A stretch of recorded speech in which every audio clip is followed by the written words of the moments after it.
Good morning, Broncos fans. This is Legends of a Mile High, and I'm your host, Thomas Hall. Thank you for joining the show, and we are going to talk about the Broncos coaching search. We have a lot to talk about. It is going to start heating up next week as soon as this Sunday's game is over. I imagine they're going to start jumping headlong into the coaching search. And I have a lot of opinions on the next head coach, who it should be, and on the actual candidates that we've heard about and the rumors as well. So let's jump into the chat this morning. I hope there's a lot of good comments in there coming in. We got Dominique Martin coming in, Morning Mile High Huddle podcast group, and Broncos Country. Love Mile High Huddle, man. Well, thank you very much. We appreciate that you enjoy the shows. It's a great group of people, a lot of shows. And speaking of which, I announced last weekend we are still on for Saturday, a new show coming out. Myself and Ron White will be doing a show Saturday night at 6 p.m. Mountain Time. So don't forget to join in. It'll be great. Jeremy Sean's also coming in. Morning, Thomas. If you had your choice, who would be the new Broncos head coach? That's a great question, and I have my opinion on that. So we will jump into that in just 1 second. I want to grab one more comment from BK. What is happening? Prayers for Payton Hillis. Absolutely. Let's keep Payton Hillis in our thoughts. Accident, heroically saving his children from drowning. He's in the hospital, and our thoughts and prayers go out to him in order to, hopefully, wish him well and he gets better. So thank you for that, BK, and thank you for joining this morning. Appreciate it. And then we've got Jetty Splash coming in. Good morning, men of distinction. I like that. Men of distinction. Oh, wait, I thought this was the European platform diving channel. Well, thank you very much. We were going to talk about Broncos, so I don't know anything about diving, but I do love to swim, so that'll be fun. Dom coming in again. Thank you very much. Appreciate it. Dom coming in from Facebook. Good morning, Thomas Scott and Broncos country. Go Dogs. Denver Broncos for life. Yeah, thank you for coming in, Dom. Appreciate it. And we are going to talk about the Broncos coaching search. And I'm going to answer Jeremy Sean's question right away.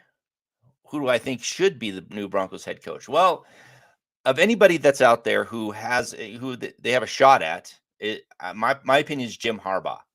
I was secretly pining for Jim Harbaugh quite a while ago, and I'm not upset that they brought in Gary Kubiak back then because that worked out really well for the Denver Broncos. But yeah, I've liked Jim Harbaugh as a no-nonsense coach who turns programs around, gets the most out of players. I mean, he really you can't argue with his success. I mean, you can argue that he hasn't won a college playoff game. You can argue that, but he's taken that franchise, that Michigan team from pretty much a mediocre team at best to a national championship contender.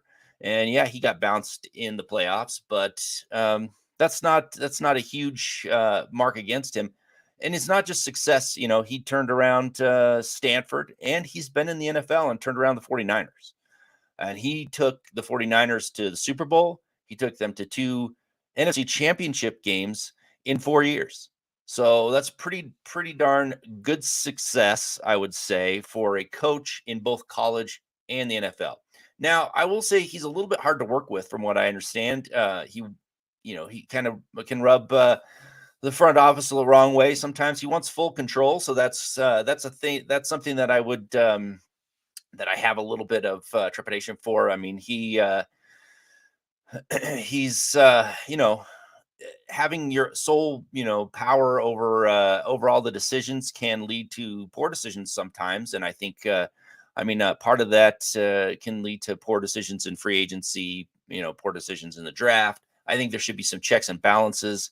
I think that you'll have you might see George Payton gone, and I think he's a good eye for talent when it comes to the draft. So I think keeping him around is something good. So there are some issues having Harbaugh, and obviously they're gonna have to pay him a lot of money to get him from Michigan, but he's the best candidate in my mind, number one candidate. The Broncos need a coach to come in and just turn the ship around. It's been too long, losing seasons, too many losing seasons in a row. Harbaugh can do that. He's got a proven track record of doing it. I mean, just look at the 49ers, what he did there. He did it with Alex Smith and Colin Kaepernick. I mean, these guys are not elite level talent at quarterback by any means. He got the most out of them and the most out of the team. They had a great defense too. I mean, he was blessed with some good defensive players, obviously, and some pretty decent offensive players as well. But he still did an excellent job with limited quarterbacking skills. And then, he's just easily the number one. So for me, Jeremy Shaw is coming back in. I agree that I think Harbaugh would be a great fit for this young roster and for Russ. And then BK is also coming back in. Schler thinks Harbaugh would be great for Russell Wilson. Yeah, absolutely. That's the key, Jeremy and BK. I appreciate you guys saying that because Harbaugh's got so much out of Alex Smith, more so than Andy Reid even did. So, and Andy Reid's going to be a Hall of Fame coach. So I think that's a huge plus for Russell Wilson, because the problem with Hackett was he allowed Russell Wilson to have an offense that he thought he needed or thought that he wanted, and not what he needed. And I think a good coach would step in and change that and say, this is not what you need. This is going to be what you need. And so, that's what a good leader does is they redirect people in the right, get them in the right direction, even when it's not necessarily what they think they need. So appreciate that. But yeah, and the other thing that I like about Harbaugh too is Harbaugh is able to evolve his offense. So he's evolved his offenses. He's changed offenses to fit what will work for the. I mean, look what he did at Stanford. It was amazing, and I'll talk about that in a second. But first, I'll get to Jetty Splash coming in. Thank you very much for the super chat. Any word on making sure new coach has experience coaching drills and exercises in high altitude, dryness, and thin air to avoid injuries? Well, I haven't heard anything about that in particular. I don't know. I think the new coach, and you saw what happened with interim coach with Rosberg there. He he changed up the attitude, changed up the drills, and things started even in a lame duck season, so to speak, when they're out of the playoffs, no head coach, interim head coach. He got them to play pretty well at Kansas City. So it will change for sure. I don't know if the drills and exercises that they will do will help them avoid injuries, but I do think that they need to change something up to get the injuries under control, because they have been, pretty awful the last couple of years. So I don't know if that means bringing in somebody new to do the strength and conditioning. I don't know what they're going to do, but yeah, I really can't answer that. So, but I think they will change up the drills for sure, make it a little bit more football like. I hope. I think Hackett was a little lax in the practice from what I've heard and what I've seen. So, I appreciate that. Thank you for coming in, Dom. Coming back in. Realistic? Do you believe we would get Dan Quinn? Realistically, Dan Quinn's definitely on the list. I have my thoughts about Dan Quinn. I think he is probably third in line. If they can't get Harbaugh or Sean Payton, I think they might go with Dan Quinn. I think Dan Quinn's a good coach. He's had success. He's not a total failure in his first time. I mean, he took the Atlanta Falcons to the Super Bowl. So it's not like bringing back like Josh McDaniels or somebody who's just can't coach in the NFL. I mean, he can coach. There are some issues that I have with Dan Quinn. One of them being that he struggled to find an offensive coordinator after Shanahan left that was as good as Shanahan, even though he had LaFleur on his staff. I mean, you got to evaluate those people on your own staff and be good at that. So I think there's a few things that Dan Quinn, lacks. He's also had has a history of losing leads. So that needs to be addressed. But I mean, if you can build a good defense for him, I think that's okay. But yeah, I think he's up on the list, but I think it goes Harbaugh, probably Sean Payton, and then there's a bit of a gap, and then you've got Dan Quinn in there. So I think he could be a good coach. I think there's a benefit to being familiar with Russell Wilson. I think he'll bring somebody in to help Russell Wilson get the most out of him. And let's face it, the Broncos have Russell Wilson for a long time. He's under contract. They're gonna. I mean, I don't think they're gonna cut him. They need him to turn it around, and they want him to be a good player for the next 3 to 5 years before they make any decisions on his future. So I think that's a benefit as well. We've got Juan Espinosa coming in. Good morning. Do you think it takes the Broncos long to hire their guy? And if they don't get Jim, do you think they go after someone who gets fired after Monday? Well, that's a good question. There is going to be a few firings for sure. There's some interim coaches out there. I think that Steve Wilkes is a candidate, right? Steve Wilkes from Carolina. He's done a phenomenal job stepping in there after Rule got fired. And, he's going to be a hot ticket item if they don't keep him around. And I think Carolina will. I don't think he's going to get fired, even though he's the interim coach, but maybe. I mean, you never know. I mean, Carolina's been rumored to want Jim Harbaugh, and they're going to do what it takes to get Jim Harbaugh. So if they do that, I mean, they may end up getting rid of Wilkes and going with Harbaugh. And the other one's McDaniel. Lawrence, Lawrence Rivera, thank you. You think the Broncos would pick up Mike McDaniel if the Dolphins let him go? Yeah, thank you. I was just saying that McDaniel. I think the Dolphins would be, man, it would be idiotic to let McDaniel go. I mean, he's been a good coach. He got the most out of that team early on. I mean, their problem right now is that Tua just can't play because of the injuries. So, you're going with Teddy Bridgewater, who's injured as well. When he stepped in, he couldn't. We saw what Teddy Bridgewater can do. He's an okay average quarterback, but he's not gonna get you anywhere.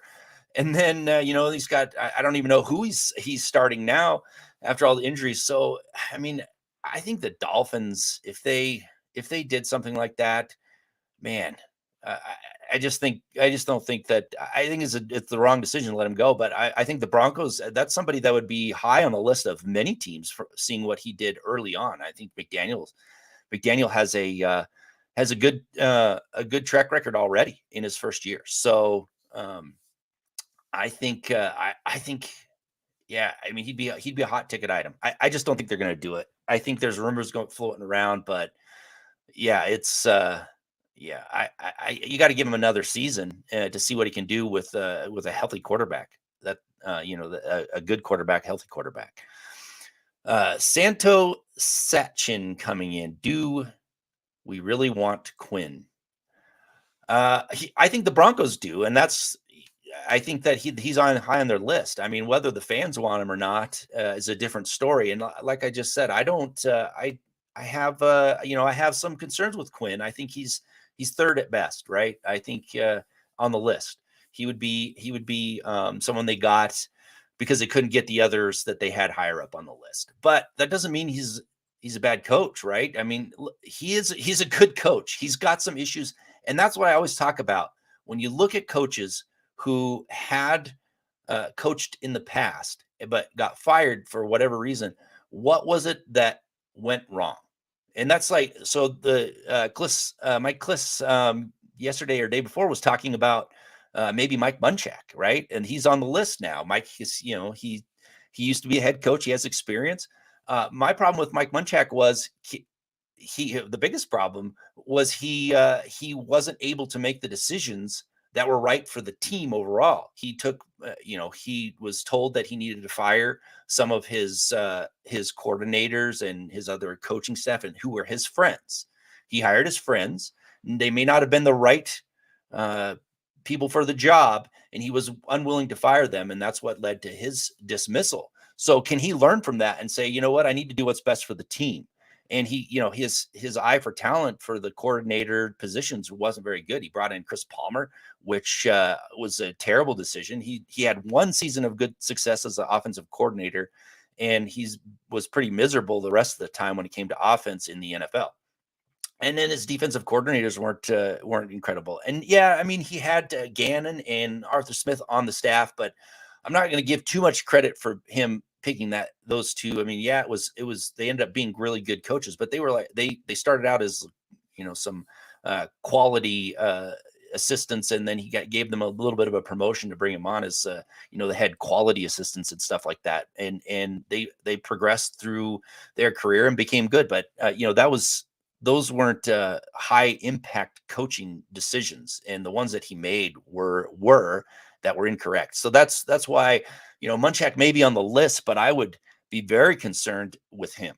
But with Quinn, can you look at what went wrong with him and say that he can fix that? So for me, Quinn would the two biggest things, like I said before, is can he bring in offensive and defensive coordinators who will be very good for the team. And he has a track record for it. I mean, Kyle Shanahan is, that choice was fairly easy. I mean, he was well respected. He had a lot of, he has that family history with Mike Shanahan. So the Kyle Shanahan decision wasn't tough. But after that, he had some had a hard go at making those decisions and getting them right. And that's part, it's more than X's and O's when it comes to head coaching. And it's the other intangibles that I'm looking at that makes a good leader. And then the second one is, can he get the most out of a defense when it counts? Can he win those big games when it matters? And those are the things that, and I think he can make those decisions. The things can change, especially if he's not making the entire decision. Like if he has a few other people that help him, so the front office can help him make the decision on who to bring in, and then the front office can also give him a solid defense. And we've seen the Broncos have a solid defense. Evero's gotten the defense, had them playing really well until all the injuries finally took its toll. Trading away Bradley Chubb took its toll. They're still top 10 defense, which is pretty amazing considering. It seems like half of that defense has been on injured reserve. So that's my thoughts on Quinn. Sean Payton is the the second, I would say the second person up. So let me just jump into the chat real quick before I jump into Sean Payton, right? So we've got Peter Middleton coming in. I appreciate you jumping in from Facebook. Can any coaches make an impact in the last two games to stay on in the new coaching team this season? Yes, absolutely. I think that you definitely are going to see some of these coaches stick around for sure. I mean, if they get rid of Evero, I would think that's a mistake. He may be gone anyway. He might get a head coaching job, and I'm being totally serious. He's a hot coach, young coach coming up. He's got the skill to get a shot at that. So he may be gone anyway, but I think that he definitely needs to stick around. I think Rosberg is the interim coach, did some wonderful things. I mean, he showed what Hackett was lacking in the coaching ability, and he turned, he made some decisions. He made the right decisions. He evaluated. I think he's got a spot on this team too if he wants it, but I don't know if he does. He came in, he retired, he came in as an advisor and ended up getting the interim coaching gigs. So yeah, I think there's some opportunity, but I think Evero is the big name that should stick around for sure. And I don't think he has to do anything in these last two games to get that shot. I think people have seen it. So thank you for that.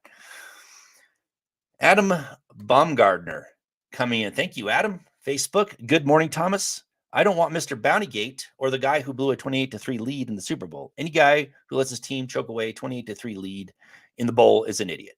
Well, I'll tell you, and I just told you about my thoughts on Quinn, but I'm going to say this about Sean Payton. I wrote an article about him, so I appreciate you talking about Bountygate, because Sean Payton has some character issues, and think about Bountygate.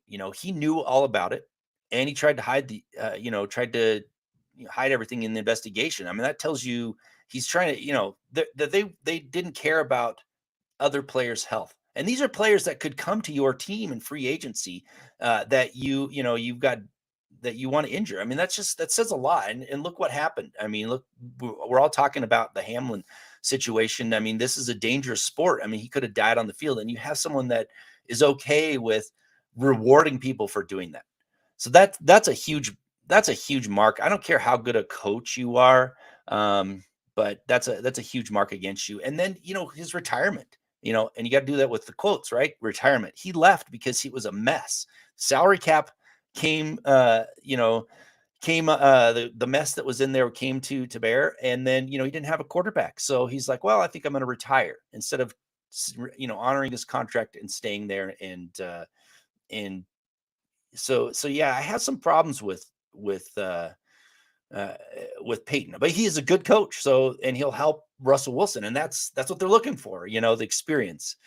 Albert Nobbert, it's been a while since I've seen you on. Thank you for getting in here this morning. Appreciate it. Legend of the Mile High Huddle podcasting group, Albert. Appreciate it. What would you think of getting Munchak back?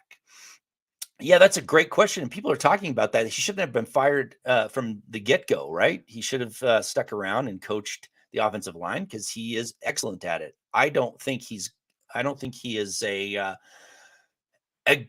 good head coaching candidate, but to come back as an offensive line coach, if he would do it, and that's the thing, right? Like, will he do it? And I guess it depends on who the head coach is, right? I mean, there's going to be a little bit of, I would imagine, of bad blood, so to speak, with the Broncos being let go. But I think that had to do with Hackett more than it had to do with the rest of the, with George Payton and others. So he may do it. I mean, he lives there. He loves Colorado. So yeah, I mean, I think there's a shot at it. And, you just got to give him the money and see if he takes it, right? So, and I think it would be a good idea. But there's also other offensive line coaches out there that are good too. So who knows who the next coach will bring in? But yeah, Munchak, I don't know. I don't know if he'll take it. He may not. But that's yet to be seen. So yeah, so appreciate that. But back to Payton. I'm just going to say one more thing about Sean Payton. So putting away the character issues. So that's a big concern. The other concern is he so much better than the other coaches that you'll be willing to cough up draft picks to get him? And that's the problem, right? Like, is he that good that you want to give up draft picks? I don't think so. If you can land Jim Harbaugh, you don't have to worry about Payton. But is Payton's ability to coach so good that you're willing to give up that draft capital, which is very small right now for the Broncos? They need the draft capital. So I think that needs to be weighed in. But he's got good track record. But the other thing too, it's like Quinn. Like he had a Hall of Fame caliber quarterback for his entire career, pretty much. He got one Super Bowl and only went to one Super Bowl the entire time. So that's got to be considered. Is he, is he so good that it trumps everything else? Lawrence Rivera, thank you for coming in. It was crazy. Hamlin just wanted to know who won. That's how big a football kid he was. He just cared who won. If that happened to me, I would have been disappointed for the whole game, stopping just because of me. But that's how much I love football. Yeah, I mean, it's amazing to see that he's recovering, and it looks like things are improving. And I think that is a testament to the medical staff on the field and at the hospital, man. And that was a scary situation. I remember back in the 90s when the Detroit Reggie Brown, he had he broke his neck, and he stopped breathing and his heart stopped on the field. They had to give him CPR. It was scary then too.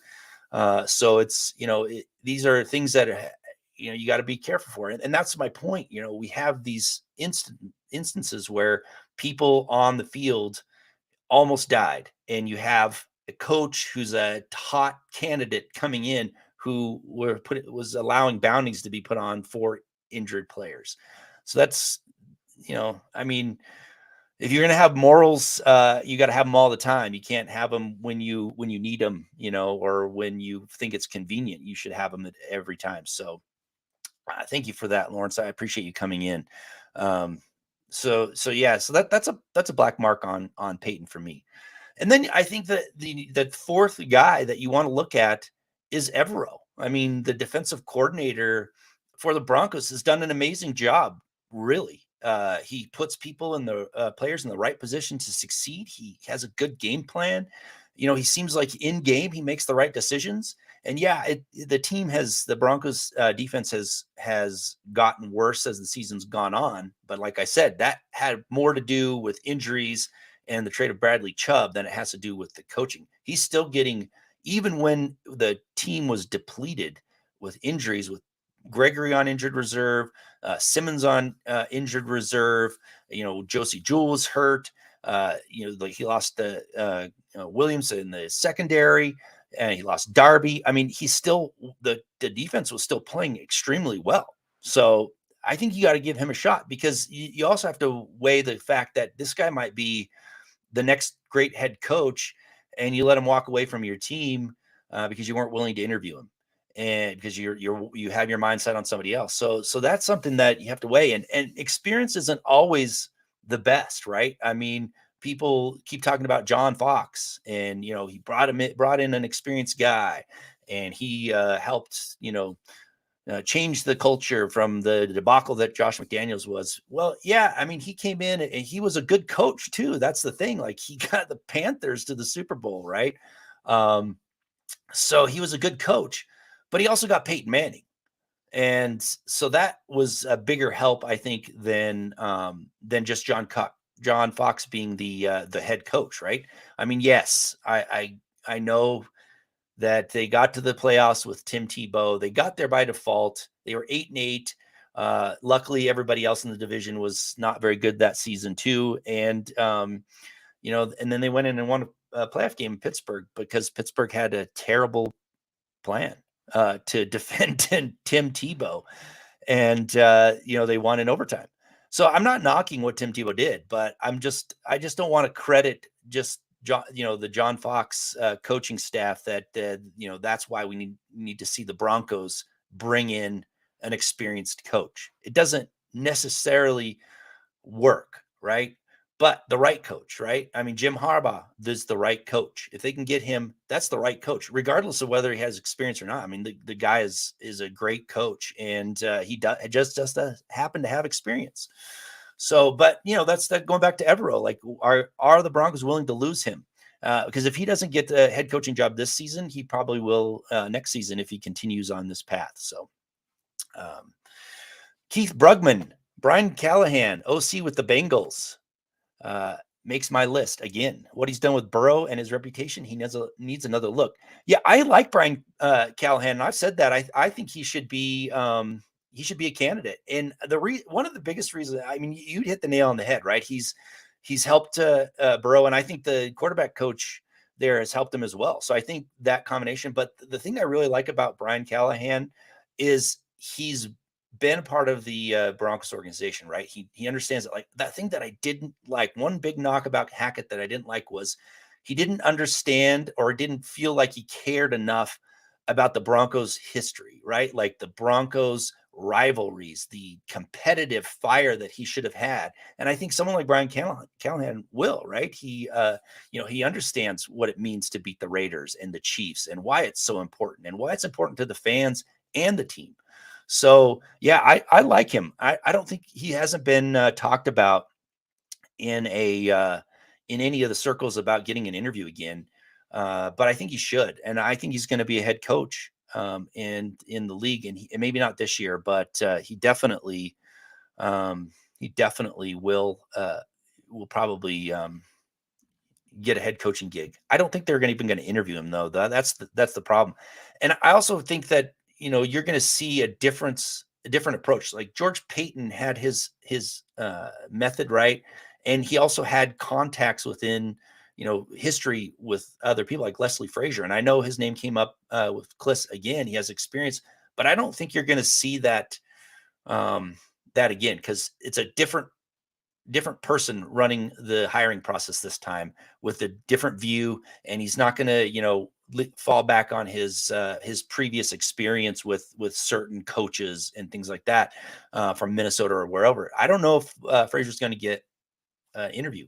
I think they're going to keep it seems like they're going to keep the interview process small. There's not going to be 10 people like last time. So that only leaves a few. If you're going to interview Harbaugh, Payton, Quinn, and Evero, then you got, maybe three other people to interview. So I don't think he's going to get one, but I think it's a mistake. But yeah, I like Callahan a lot. I think if Wilkes is gone, that's going to be one that takes a spot as well. McDaniel, if he gets fired, that's another one. But I think they've talked about Eric Bieniemy, and Eric Bieniemy in my mind is there's a reason why he isn't a head coach, and he has character concerns as well as Sean Payton, but he's not an experienced in a head coaching position. So someone talked about him getting an interview. I don't know if he will at this point with the others that are coming up to be interviewed. I wouldn't take a chance on Bieniemy. I know that the Kansas City Chiefs had a lot of success, and he's part of that. But I just don't know if he's going to be a head coach as far as leadership goes. Yeah, he can do the X's and O's, but more goes into it. And I don't know. I would stay away from him. And I know people, there's a lot of people that don't like that mindset. But just knowing what I've seen of Bieniemy in the past, I would think long and hard before giving him a head coaching position. And you've seen that throughout the NFL in the process the last few years. People have thought long and hard about whether or not to bring him in as head coach. But, he may surprise everybody and be a great one. I don't know. Lawrence Rivera is coming back in. I think Rich Bisaccia would be perfect, and I bet he'd love sticking it to the Raiders 2 times a year for doing him dirty after he should have took over. Yeah, I mean, I agree. What Bisaccia did with that team after the Gruden fiasco, so to speak, and he did it with the same talent, and their talent wasn't that great. I mean, they missed on some first round picks for sure. So yeah, Bisaccia is a name out there that people should consider, really. And you're right, the Raiders going with McDaniels over him was a massive mistake, which is fine with me because I'm a Broncos fan, and anytime the Raiders struggle is great. But yeah, McDaniels, they're stuck with him for a while. I mean, I think there's rumors out there, or even even Davis even saying it possibly. I can't remember exactly, but they're kind of like they don't want to have to pay McDaniels salary and not have him coach. So the money is tight there, and they're stuck with McDaniels, and I'm happy about it personally. But yeah, they should have never dumped Bisaccia especially for McDaniels, who was an absolute failure in every aspect pretty much of head coaching, except maybe being able to come up with a decent offensive game plan. So yeah, and Broncos fans tried to tell Raiders fans, I guess, on social media how it was going to be, and he's doing the same. That's the thing. Like I said, can these guys change in their second stint to be a better head coach? And we're seeing the exact same things that happened in Denver. It just took a little longer, but he still did the exact same thing. He didn't change at all, and he's the same person he was, and the same type of inadequate leader that he was at the Broncos. So, that's the thing. He had too many problems to overcome, and that's the problem. So, yeah, Keith Brugman, Raiders struggling is great. With McDaniels, even better. Yeah, I absolutely can't. You can't ask for more to see McDaniels struggle with a team that you don't like. Jeremy Shantz coming back in. I'd also be happy with McDaniel, Tomlin, or John Harbaugh if any are shown the door. Unlikely to happen though. Yeah, I mean, I don't think John Harbaugh is going anywhere, but yeah, he's a definitely good coach. Mike Tomlin as well. I mean, I cannot believe he's a great coach. People get carried away with you know getting rid of Mike Tomlin. I don't know why, and the Steelers are not dumb enough to let him go. He's done great. He is like on the verge of making the playoffs with a terrible team right now. So I would take him in a heartbeat. John Harbaugh as well, and McDaniel. Yeah, McDaniel to me is the only one that's even remotely has a chance of being let go. I mean, I think if Tomlin or Harbaugh were let go, it would be a massive surprise. But yeah, you're right. I'd take them in a heartbeat. Keith Brugman, McDaniels never want his starting QB. What's the deal? Yeah, I don't know what McDaniels' issue is. Like, yeah, he gets, I think, I mean, I don't want to speculate, but, you get frustrated and you want to blame somebody. He's the type of leader who his fragile ego is too delicate to not take the blame himself, in my opinion. So he blames his quarterback and benches him. And Carr was struggling too. Don't get me wrong. But it's I don't know. I don't know what his problem is.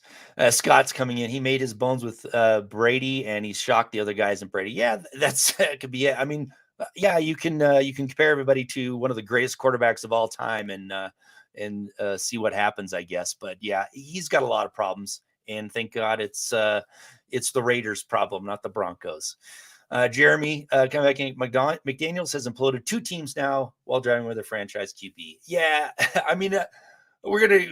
It's being a Broncos fan harping on the Raiders is fun. It really is, but yeah, it's. I don't know. It's fun.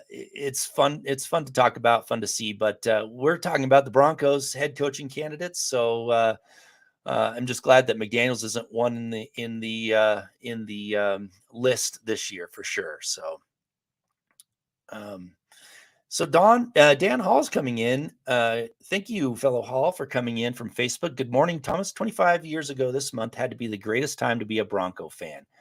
Jax, Casey Pitt, and of course Green Bay. Thank you for putting the spotlight on some great legends of a great organization. Well, you're welcome. I appreciate you coming in, and we definitely are going to start talking a little bit more about history on the show, because I'm going to be talking about more current events on the new show coming out on Saturday. So tune in at 6:00 Mountain Time. We'll be doing a lot more in-depth analysis, and obviously it's going to be the last game, next season, the last show before the game on Sundays. So we'll be diving into a little bit of preview. So a little bit more news, a little more preview. So we're going to start talking a little bit more about some of the legends of the past on the show as it was designed, and doing a little bit more of the Mile High legend, obviously. So I appreciate the comment. And anytime you want to throw a name into the chat that you want me to talk about, Broncos of the past, then do it. I'm more than happy to give out my thoughts on the legends and even non-legends. I mean, I've talked about Steve Sewell on this program, Rulon Jones, a few others who maybe not Hall of Fame caliber players, but who have a special place in and should have a special place in Broncos fans' hearts for what they did with the organization. So, yeah, thank you for that comment. I appreciate it.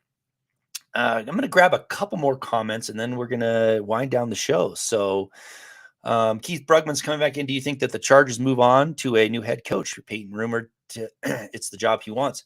Yeah, I mean, there's talk about that, and really, I mean, Staley has failed to get the most out of that team. So there's a very high possibility, especially if they know that Payton wants to come there, right? So and they're willing to give up the draft picks for him. He'll get the most out of Herbert, and probably get the team, make the team better there in LA with the Chargers. I wouldn't. I don't want to see that. I hope they stick with Staley because he's struggled a little bit. I mean, they're in the playoffs. So who knows? I don't know. That's a good question. You got a playoff team. It would be like Elway when he fired Fox, because he just couldn't get them all the way over the hump, right? So that could happen. Gary Fire coming in. Steve Watson was my hero. I love Steve Watson, man. When I was a kid, he was one of my first favorite players. Great hands, underrated player.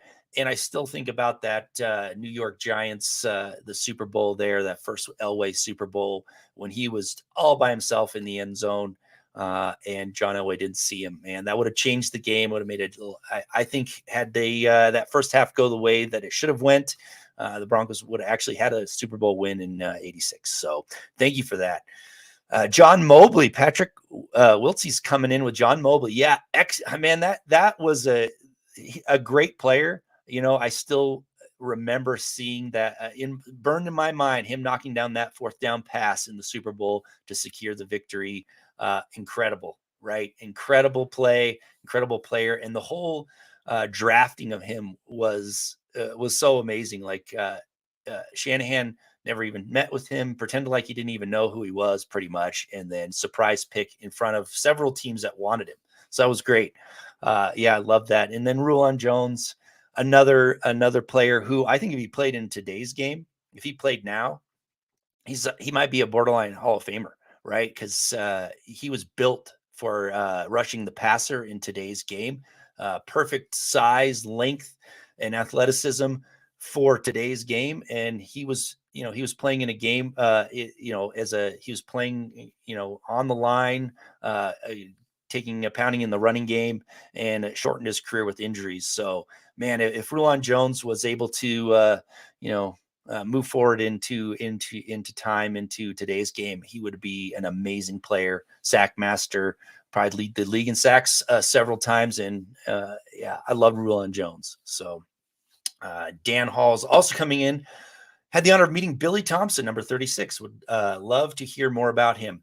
Yeah, I'll have to bring him back. Billy Thompson, incredible player, incredibly dynamic. Led the NFL in I believe interception and fumble return yardage for a long time. Like kept the record for a long time. He was an opportunistic player, one of the key cogs in that Orange Crush defense. Doesn't get nearly enough recognition. I think he has an argument for Hall of Fame argument. I don't think he'll ever get in. I don't think maybe he doesn't have enough to get in, but he's right there on the cusp, more so than other players that are getting nominated right now. In my opinion, like you've got players being nominated that I just shake my head like, why is this person even nominated? Dre Bly, for one, comes to mind, and Billy Thompson was an incredible safety. And that's the thing about the Broncos. They had a long line of incredible safeties. I mean, I can talk about 10 safeties that have been with the Broncos who were all not only Hall of Famers, but there was some great ones that, I mean, Tyrone Braxton switched to a safety and became one of the better safeties, one of the most underrated players. So Billy Thompson was one. He's one that carried that torch. Started with Goose Gonsolin back in 1960. So yeah, I love Billy Thompson. So yeah, we'll start talking a little bit more about them. About the legends. So thank you for all of those comments. I just want to grab one last comment. Clayton Huron saying, "Morning, guys," and good morning to you. And I just want to say thank you very much. We didn't get to the whole list. I mean, there's a couple other coaches we should talk about, but I got to wind down the show now and just say thank you very much for everybody that commented. Thank you to everybody that joined the show. And if you do like this show and you want to see a little bit more of a different aspect, join Saturday night, this Saturday, 6 o'clock Mountain Time, new show with Mile High Huddle. Ron White and myself will be talking about Broncos, and obviously we'll be talking a little bit about the upcoming game and whatnot. So thank you for coming in. Thank you for joining. Thank you for the comments and discussion. Like the show. All that. So thank you very much. And I will say goodbye and good luck to the Broncos. And thank you for all the support.